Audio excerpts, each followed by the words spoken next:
ingkang sinedya dene lenggah neng wana tanpa kanthi miwahing pasemanipun adim nandang sungkawa kang pinanya mangertos lajeng umatur ugi cara basa Buddha mekaten Jawi nireki maksulan. Oh nggih Kyai Sanak jengandika satuhus bos udani lepasing tias kang kalipur kula Ki Yudhistira kawicilan ngamarta rumuhun ing muni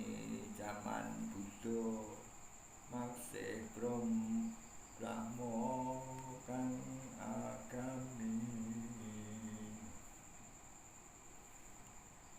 Jeng Sunan Kalituk miarsa langkung ngun mulya tatanya malih Kisanak kala rumun mlampah damel punapa waleh-waleh punapa kala rumuhun sayektosipun kawula jumeneng Sri Narapati